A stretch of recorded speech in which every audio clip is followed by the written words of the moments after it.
ॐ बन्दूककुसुमाभासां पञ्चमुण्डादिवासिनीं स्फुरच्चन्द्रकलारत्नामुकुटामुण्डमालिनीं त्रिनेत्रां रक्तवसनां पीनोन्नतघटस्तनीं पुस्तकं चाक्षमालां च वरं चाभयकं क्रमात् ददतीं संस्मरे नित्यम् उत्तरां नायमानितां या चण्डी मधुकैटबाधिदैत्यदलने या माहिषोन्मूलिने या धूम्रेक्षणचण्डमुण्डमतने या रक्तबीजाशने शक्तिशुम्भनिशुम्भदैत्यदलने या सिद्धिदात्री परा सा देवे नवकोटिमूर्तिसहिता मां पातु विश्वेश्वरे। अथ अष्टमोऽध्यायः। अरुणां करुणातरङ्गिताक्षीं धृतपाशाङ्कुश मुख्यचापहस्ताम् अणिमादिभिरावृतां मयूकै अहमित्येव विभावये भवानी। ఈరోజు దేవీ మహాత్మ్యంలో మనం అష్టమ అధ్యాయం ఉత్తర చరిత్రంలో అష్టమ అధ్యాయాన్ని మొదలు పెడుతున్నాము. మొదట ధ్యానం ప్రతి ఒక్క అధ్యాయం ఉన్నట్టు ఇక్కడ ధ్యానం వస్తుంది. ఇది భవానీదేవిని గురించి ధ్యానం. భవానీదేవి యొక్క స్వరూపం ఇక్కడ వర్ణిస్తున్నారు. అరుణాం, ఆమె వర్ణం ఎర్రని వర్ణం, రక్తవర్ణంగా ఉంటుంది. కరుణా తరంగితాక్షి, ఆమె నయనాలు కరుణా తరంగంతో కూడి ఉన్నాయి. పాశ అంకుశ బాణ ధను ఇవంతా ఆమె 4 చేతుల్లో ధరించి ఉన్నది. అణిమాది అష్టసిద్ధి ఆమెకు ఉంటుంది. తర్వాత ఆమె మయూఖై అంటే జ్యోతి రాశి ద్వారా ఆవృతంగా పరివృతంగా ఉన్నది. అటువంటి భవానీదేవిని మనము ధ్యానిస్తున్నాం అని చెప్పి అష్టమ అధ్యాయం ఇక్కడ మొదలవుతుంది.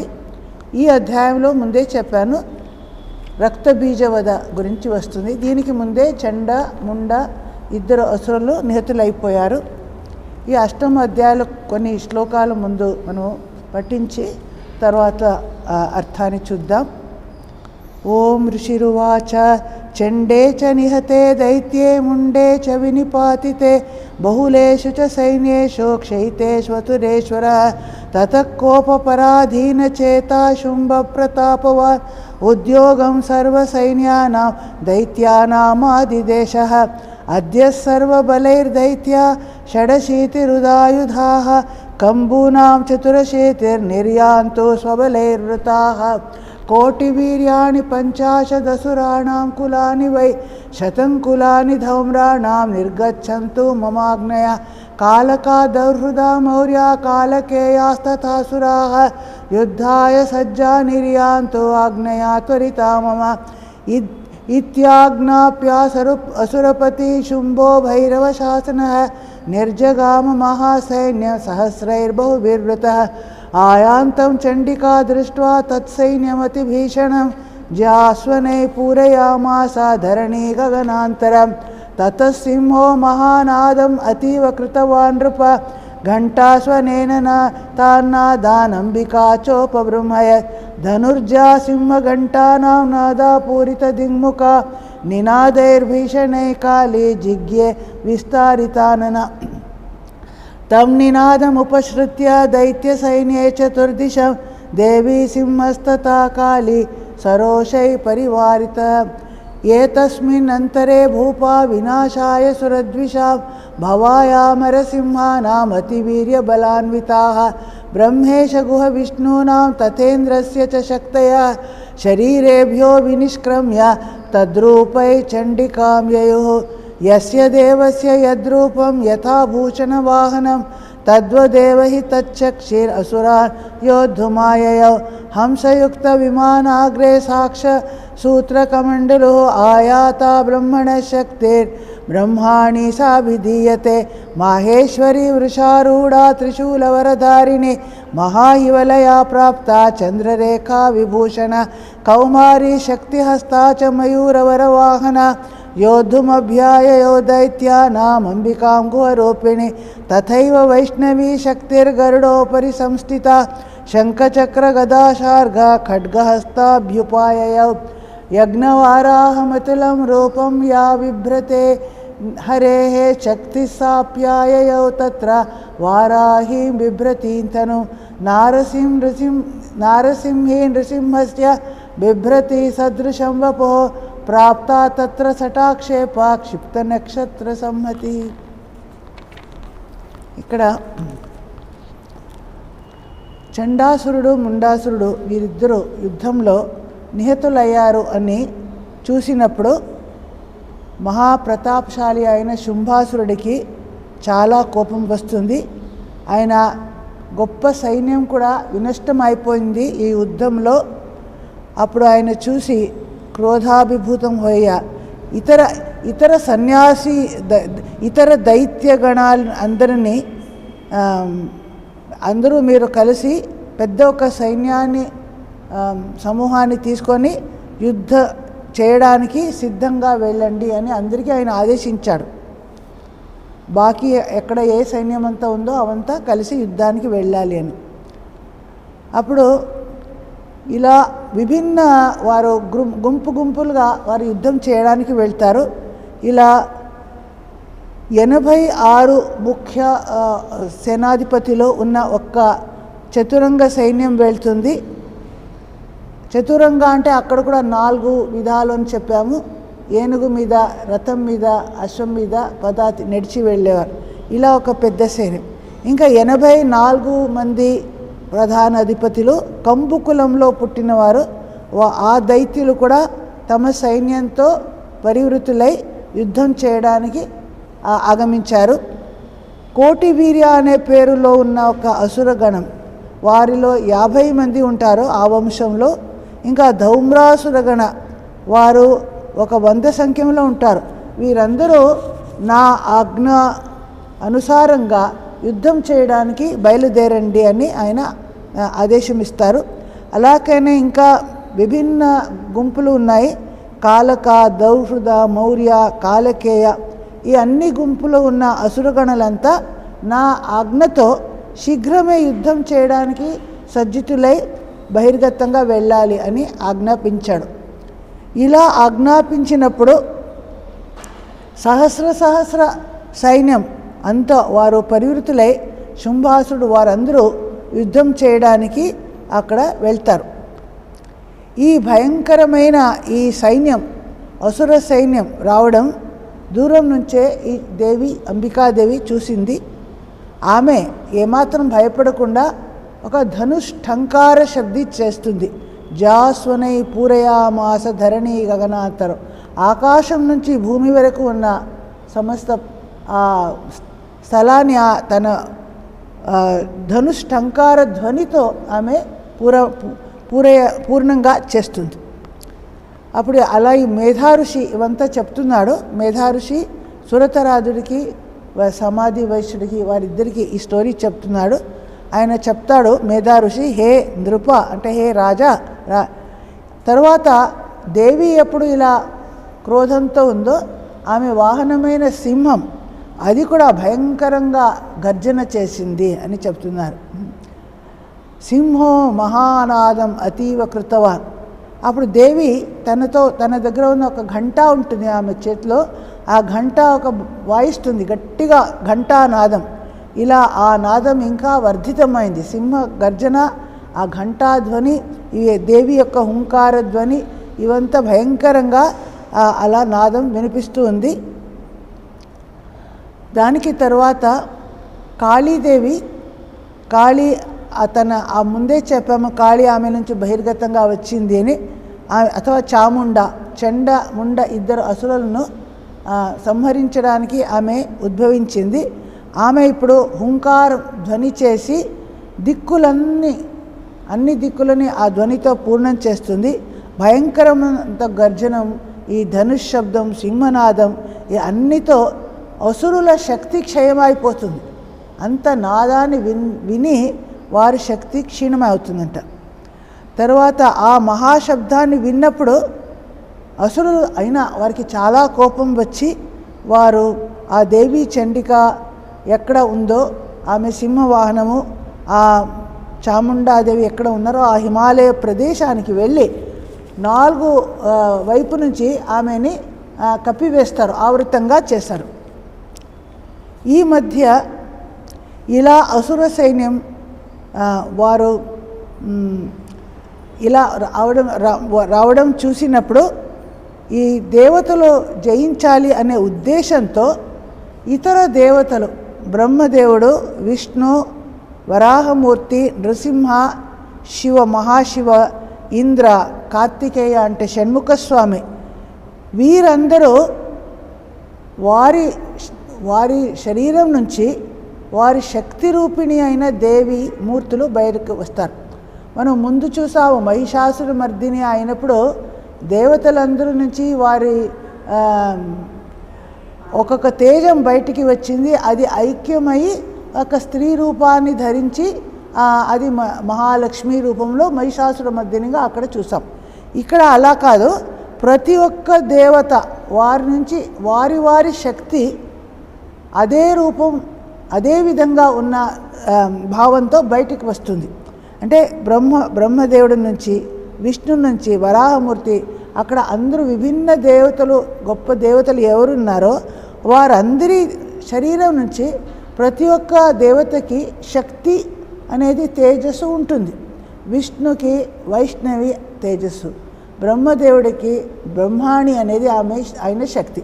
ఇలా ప్రతి దేవతకి ఉన్న తేజస్సు అది వేరే వేరేగా ప్రతి ఒక్కరూ అలా బయటికి ఉద్భవించారు. వారి శరీరం నుంచి నిర్గతులయ్యారు. వారు అనురూపమైన దేవీమూర్తి అంటున్నారు. ఇప్పుడు బ్రహ్మదేవుడి నుంచి వచ్చిన దేవీమూర్తి బ్రహ్మాణి చూడడానికి బ్రహ్మడిలాగే ఉంటుంది. ఆ దేవత యొక్క రూపం తద్రూపంగా ఆ వాహనాలు, అదే వాహనం, అలాంటి భూషణాలు, అస్త్రాలు వేసుకొని బయటకు వస్తుంది. అలాగే వైష్ణవి వస్తే విష్ణు రూపంతో వస్తుంది, విష్ణు ఆయుధాలు పట్టుకొని ఆ విష్ణు యొక్క వాహనంపై వస్తుంది. అలా ప్రతి ఒక్క దేవదేవి ఆ దేవీమూర్తులు దేవతల నుంచి బయటికి ఉద్భవించి అందరూ కలిసి చండికాదేవి దగ్గర వెళ్తున్నారు. యస్య దేవస్య యద్రూపం యథాభూషణ వాహనం, ఏ దేవత ఎలాంటి రూపమో, ఆ భూషణ అలంకారాలు ఎలా ఉన్నాయో, ఎటువంటి వాహనం ఉందో, తద్వదేవ హి తచ్చక్తి, అలాంటిదే ఆ శక్తికి కూడా ఉన్నది. అలా వచ్చి అసురులతో యుద్ధం చేయడానికి వారు ముందుకు వెళ్ళారు. అప్పుడు దాన్నే వివరిస్తారు. మొదట బ్రహ్మదేవుడి శక్తి అయిన బ్రహ్మాణి వస్తుంది. హంసయుక్త విమానాగ్రే, బ్రహ్మదేవుడు వెళ్ళే ఒక విమానం అది హంసయుక్తంగా ఉంటుంది. సో ఏ సరస్వతి బ్రహ్మాణీదేవి యొక్క ఆమె కూడా హంసాలని ఆ విమానంగా చేసుకుంటుంది. అలాగే ఆమె చేతిలో ఏముంటుంది, బ్రహ్మదేవుడి చేతిలో ఎలా అక్షసూత్రం జపమాల, ఇంకో చేతిలో కమండలు ఉంటుంది. అలాగే ఈమె చేతిలో కూడా సాక్షసూత్ర కమండలు, అక్షసూత్రం కమండలు పెట్టుకొని బ్రహ్మదేవుడి శక్తి అయిన బ్రహ్మాణి ముందుకి బయలుకి వచ్చింది. తర్వాత మాహేశ్వరి అంటే మహాదేవుడు శివుడు మహేశ్వరుడి శక్తి, ఆమె ఎలా వస్తుంది, వృషారూఢ, శివుడు ఎలా వృషభాన్ని ఆరోహించి ఉంటాడో ఈమె కూడా వృషభ వాహనమై చేతిలో మహాశివుడిలాగే త్రిశూల వరధారిణి, త్రిశూలాన్ని పట్టుకొని అస్త్రంగా మహా అహివలయ, అహి అంటే గొప్ప సర్పాలు, వాసుకి మొదలైన సర్పాలు ఆమె చేతిలో వలయంగా ఆభరణంలాగే ఉంటుందంట. చంద్రరేఖ విభూషణ, శిరస్సులో చంద్రరేఖ అర్ధచంద్రాన్ని ఆమె విభూషణ అలంకారంలాగే వేసుకొని ఉన్నది. అటువంటి దేవి అయిన మాహేశ్వరి బయటికి వచ్చింది. తర్వాత ఎవరు వస్తారు, కౌమారి అంటే సుబ్రహ్మణ్య కార్తికేయుడి శక్తి,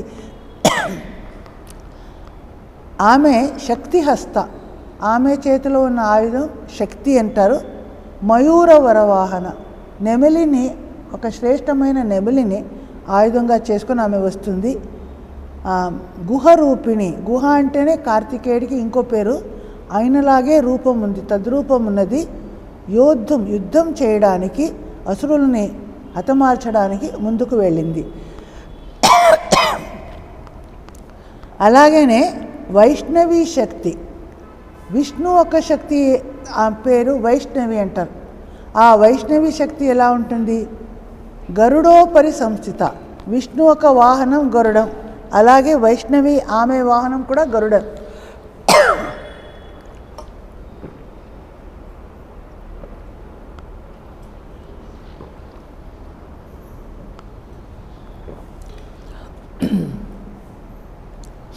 ఆ గరుడ వాహనంగా ఆమె వెళ్తుంది.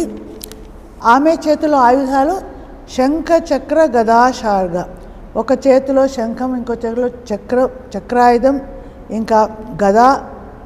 శార్ఘాయుధ అంటారు, శార్ఘ అనే ఒక ధనుస్సు, అది నందక అనే ఖడ్గం. ఇవంతా విష్ణు, మహావిష్ణు ఎలాంటి ఆయుధాలు పట్టుకొని ఉంటారో అదే వైష్ణవి, ఆయన శక్తి అయిన వైష్ణవీదేవి చేతులు కూడా అలాంటి ఆయుధాలు ఉంటాయి.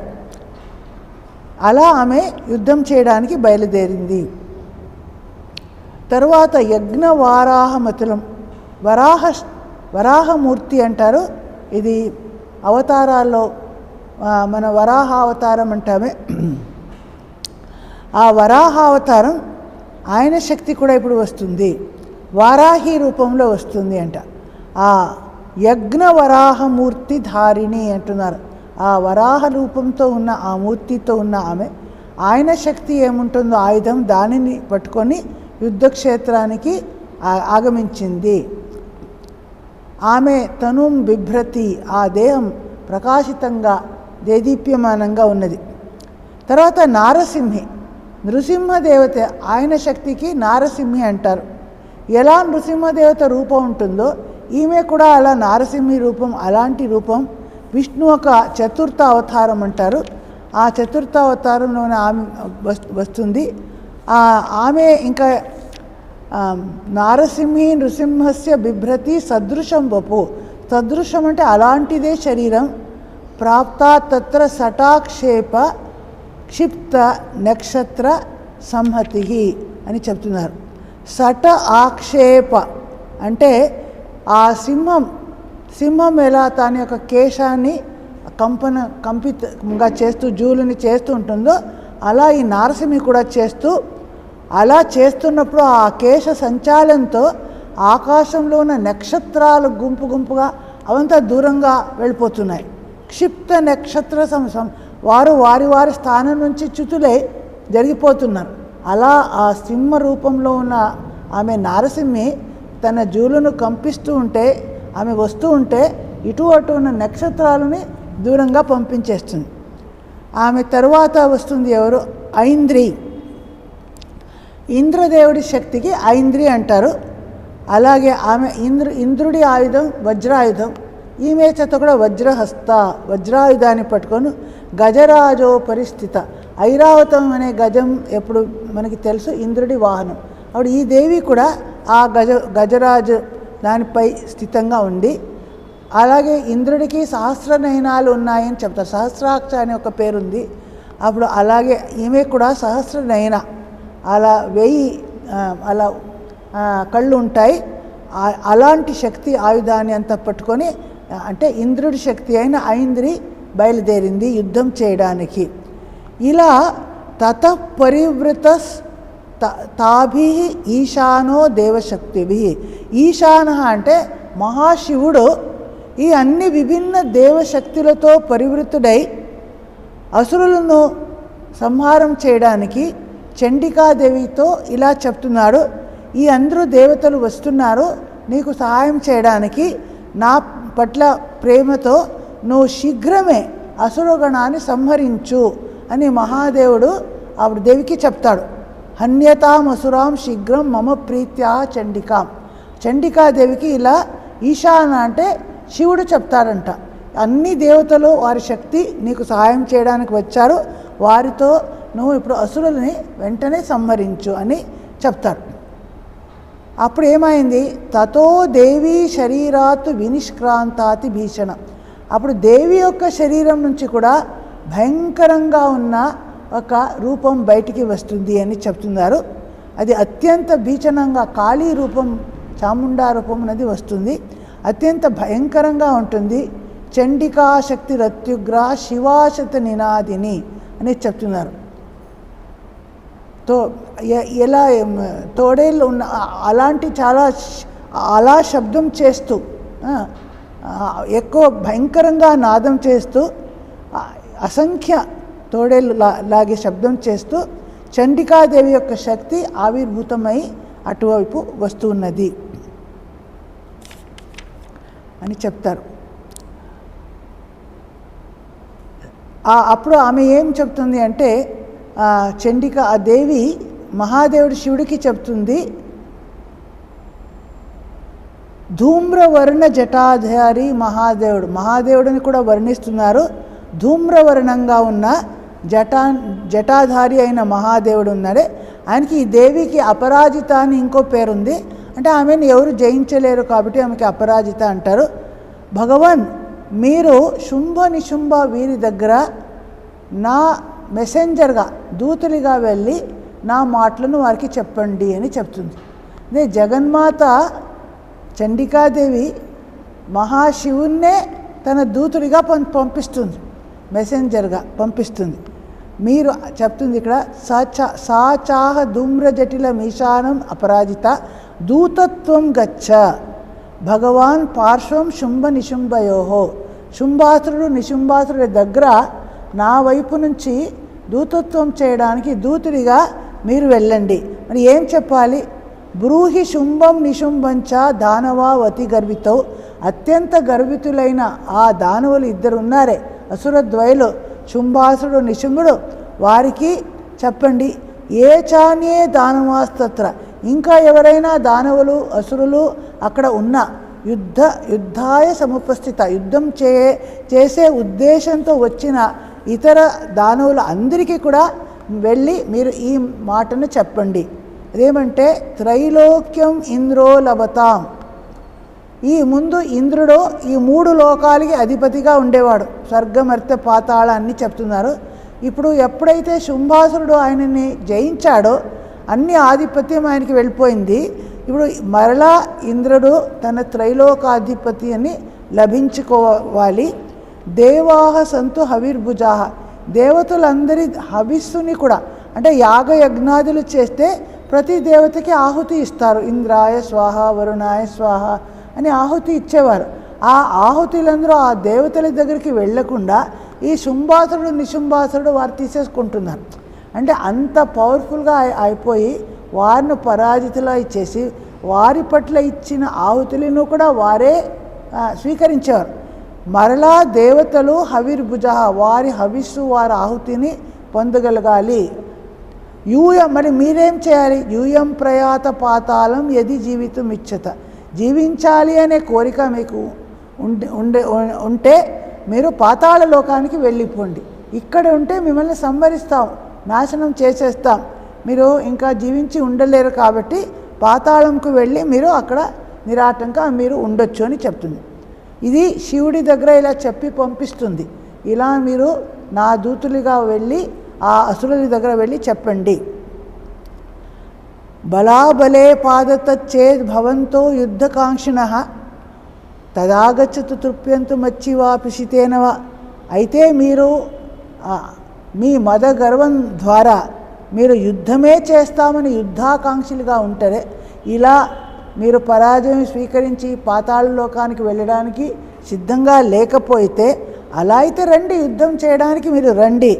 నా శృగాల గణం, ఈ తోడేలు గణాలు మీ అందరిని సంహరించిన తర్వాత ఆ మాంసాన్ని భక్షణం చేయడానికి సిద్ధంగా ఉన్నాయి, వారు పరితృప్తంగా అయిపోతాయి అని చెప్తారు.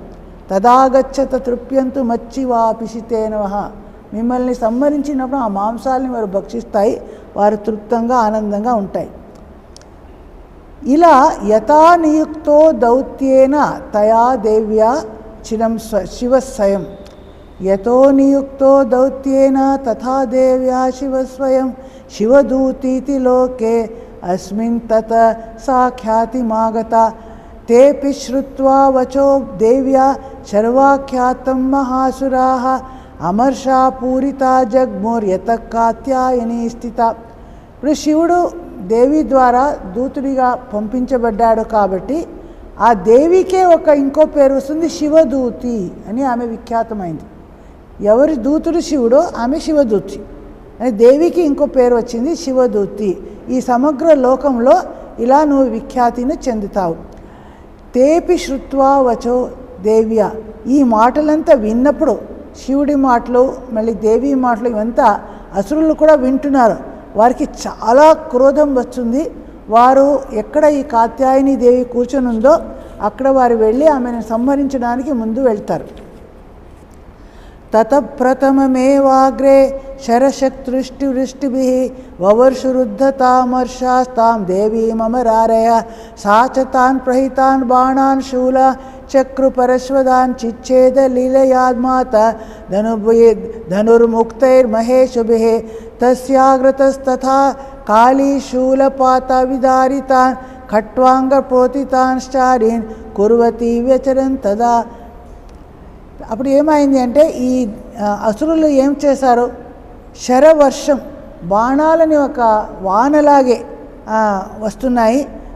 బాణం, శక్తి, ఖడ్గం విభిన్న ఆయుధాలను తీసుకొని దేవిని వారు ఆచ్ఛాదితంగా కప్పివేస్తున్నారు విభిన్న ఆయుధాల ద్వారా.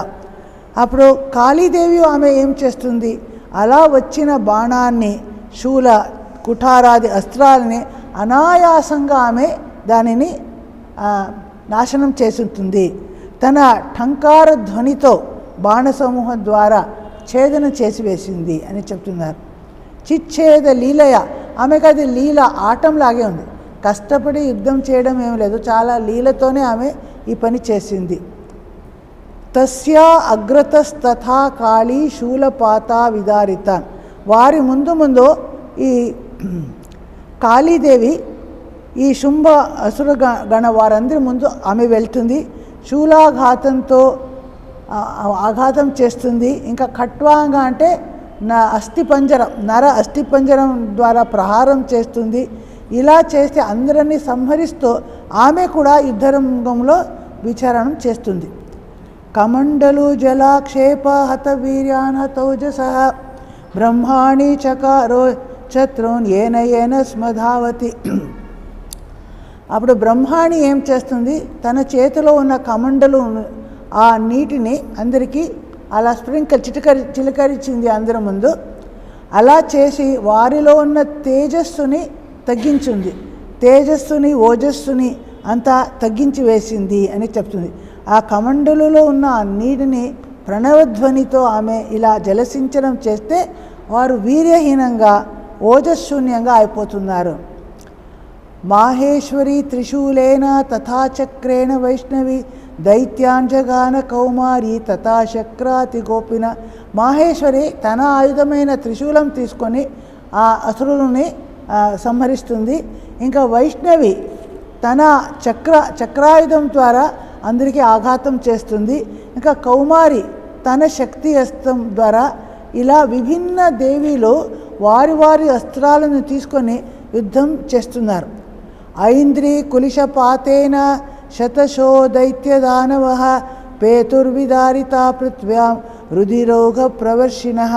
ఐంద్రి ఆమె చేతిలో వజ్రాయుధం, మళ్ళీ లైట్నింగ్ ఉంటుంది, మెరుపు, అదే ఆమె యొక్క ఆయుధం అంటారు, ఇంద్రుడి ఆయుధం.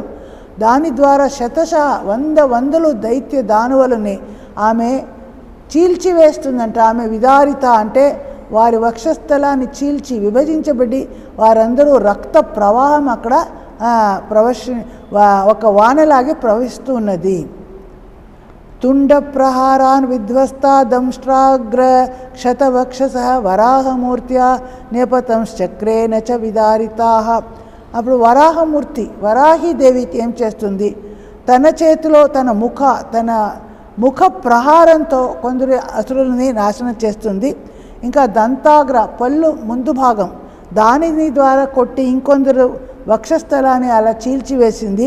చక్రాయుధం ద్వారా ఇతర చాలామందిని ఆమె చంపేస్తుంది. అలా నఖైర్విదారితాన్ శాన్యాన్ భక్షయంతి మహాసురాన్ నారసింహీ చారాజౌ నాదాపూరిత దిగ్ముఖ.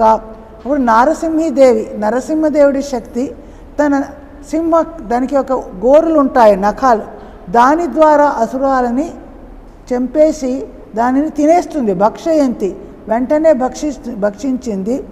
అలా నాదాపూర్ణ, నాదంతో ఆ స్థానాన్ని అంత పూర్ణం చేసింది, అసురాలని అంత చంపేసింది.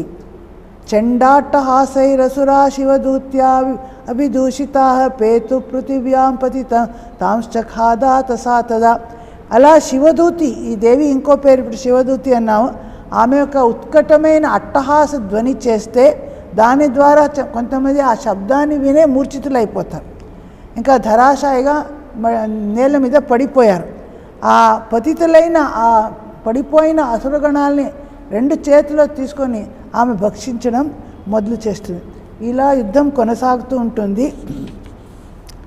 ఇతి మాతృగణా క్రుద్ధ మర్దయంతం మహాసురాన్ దృష్ట్వాభ్యుపాయైర్వివిధైర్ నేషు దేవారి సైనికాః. ఇలా కోపంతో ఉన్న బ్రాహ్మ్యాది శక్తి అష్టమాతృగణం అందరూ విభిన్న ఉపాయాలతో అసురులని సంహరిస్తూ ఉంటారు. వారు వేరే కొంతమంది అసురులు భయంతో పలాయనం 4 వైపులు పలాయనం చేస్తున్నారు. అలా చూసినప్పుడు వీరి యొక్క పలాయనం చేయడం చూసి ఆ అసురుల మధ్య ఒక గొప్ప అసురుడు రక్తబీజాసురుడు, ఆయనకి చాలా కోపం వస్తుంది. పలాయన పరాన్ దృష్ట్వా దైత్యాన్ మాతృగణార్దిత యోద్ధుమభ్యాయో క్రుద్ధో రక్తబీజో మహాసుర. అన్నీ ఆయన వైపు ఉన్న సైన్యగణం ఇటు అటు పరిగెత్తిపోతూ ఉంటే ఆయన స్వయంగా రక్తబీజ అనే అసురుడు అక్కడికి యుద్ధం చేయడానికి వస్తాడు. రక్తబిందుర్యదా భూమౌ పతత్యస్య శరీరతః సముత్పతతి మేదిన్యాం అస్త్రప్రమాణస్తదాసురః. ఈ ఎన్ని రక్త బిందువులు క్రింద పడ్డాయో భూమి మీద, ప్రతి ఒక్క రక్త బిందువు నుంచి ఒక్కొక్క అసురుడు ఉత్పన్నమైపోతున్నాడు. అలాంటి వరం ఆయనకి ఉండేది. మేదిన్యాం, నేల మీద అది ఆయనలాగే ప్రమాణం, ఆయన సైజే ఉంటారు, ఆ ఆకారం ఆ శక్తి అలా ఉన్న మహాపరాక్రమశాలిగా ఉన్న ఎంతోమంది అసురులు ఇలా మళ్ళా రక్తబీజాసురుడు యొక్క రక్తబిందుల నుంచి వారు పుట్టారు. యూజేస గదా పాణిర్ ఇంద్రశక్త్యా మహాసుర తతశ్చైంద్రీ స్వవజ్రేణ రక్తబీజం మతాడ్యత. అప్పుడు ఐంద్రి తన వజ్రాయుధం తీసుకొని ఆ అసురుడిని కొట్టుతుంది. ఒక్కొక్క దేవి వచ్చి ఆ అసురుడిని మీద ప్రహారం చేసి ఆయనను సంహరించడానికి చూస్తారు. కానీ అంత సహజంగా ఆయన మరణించాడు. ఎవరు ఎంత ఆఘాతం పెట్టినా వెంటనే ఇంకా రక్తస్రావం అయితే అంతమంది రక్తబీజం నుంచి అసురులు ఉత్పన్నమై వారందరూ సహస్ర సంఖ్యలో దేవీ సైన్యంతో యుద్ధం చేయడం మొదలు పెడతారు. ఇక తర్వాతి క్లాసులో కంటిన్యూ చేద్దాం. ఓం అసతో మా సద్గమయ తమసో మా జ్యోతిర్గమయ మృత్యోర్మా అమృతంగమయ.